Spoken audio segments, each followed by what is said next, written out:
Hey, what's up, guys? Welcome to the Patreon. Quick video. All right, this video might be a little bit longer, but first and foremost, I just want to say I appreciate you for joining. I'm going to make sure that I'm uploading on here exclusive content for you. I want to help you through this difficult time because, trust me, I understand how hard a breakup can be. This video is going to be specifically about why your ex can become very rude, mean, and disrespectful. And I want you to understand that on some level, it's not that your ex doesn't care, okay? You need to understand that when someone chooses to leave you, and I talk about some of this stuff on TikTok, is that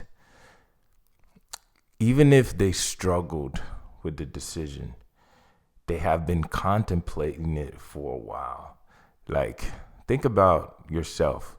If you've ever been in a breakup, a lot of times it's almost like quitting a job without necessarily having a new job in place.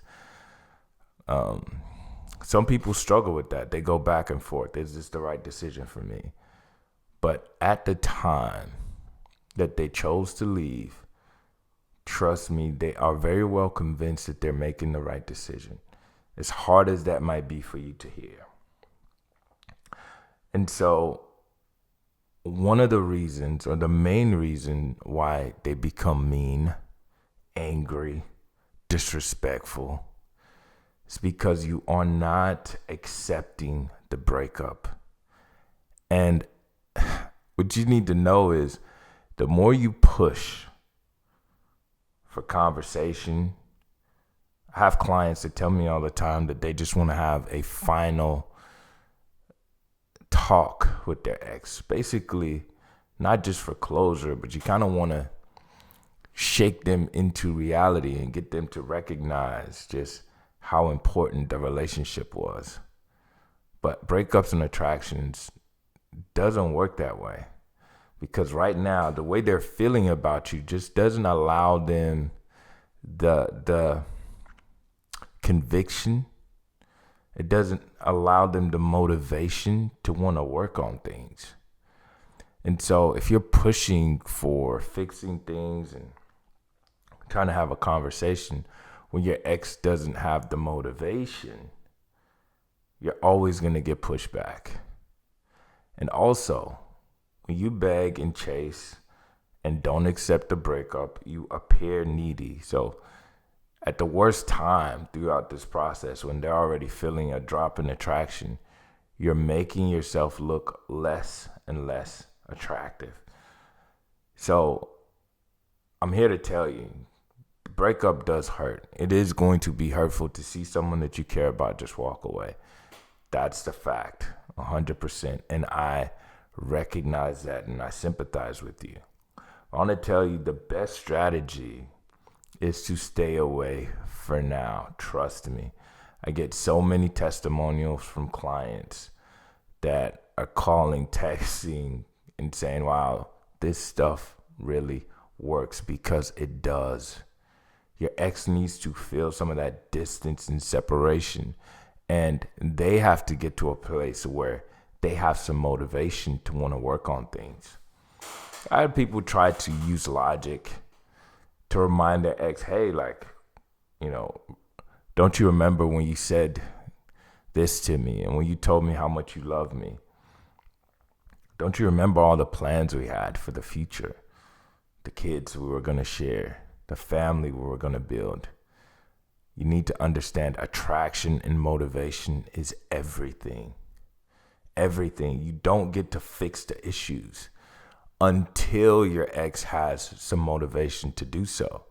So even if there might be genuinely some issues that you have to work through as a couple, like maybe there were communication problems, maybe it's a long distance thing and you're considering moving to the same location. I'm telling you, all of those things won't matter Even if you fix them, it won't matter if your ex doesn't have some motivation and some desire to fix things.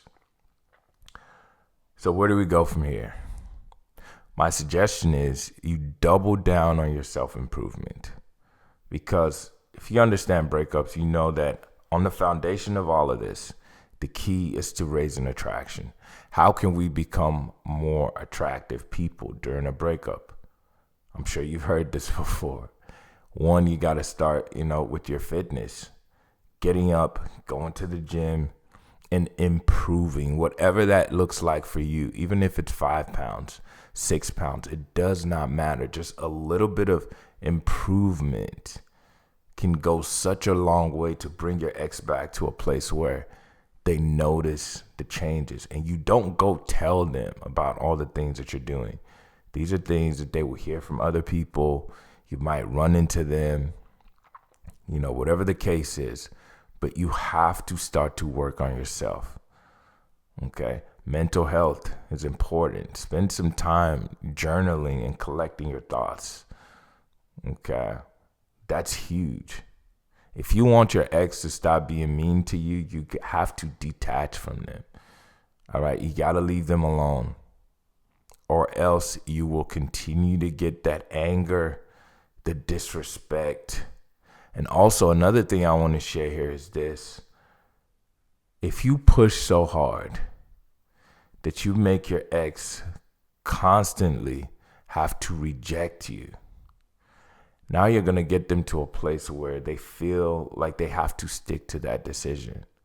The more they tell you, no, I don't want to be with you, I don't love you, the more they say those things out of their mouth, I'm telling you, this is a natural human behavior.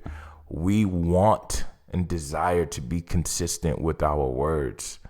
So it becomes harder and harder for them to come back to you when they spent the last 2, 3, 4 months telling you no. Okay, so you need to back away. Spend this time self-improving. Journal. Talk to your friends and family, not about the breakup, but just connect with them. Spend time with people that you might not have connected with in a while. I'm telling you, you will get through this. If you stay in no contact, it's the best chance you have to reattract your ex. That's a fact. No contact doesn't work in 100% of the cases, but I'm telling you, it works enough to be very dangerous in a good way. Anyway, this is going to be the first video for Patreon. I'm going to be putting out videos like this, at least 2 a week, potentially more. And I'll also use the platform to answer questions. So exclusively for you guys, if you shoot me a message about what you're dealing with, I will select a couple of those messages and answer the questions here. I'll keep you anonymous if you don't want to share who you are. And just kind of give you my suggestions. My hope is that when I do this, other people dealing with the same thing can leverage that information. Anyway, I truly appreciate you for joining. I love you. I support each and every one of you. And stay strong. I'm telling you, we will get through this. We are going through this together. All right. I'll catch you in the next video. Peace.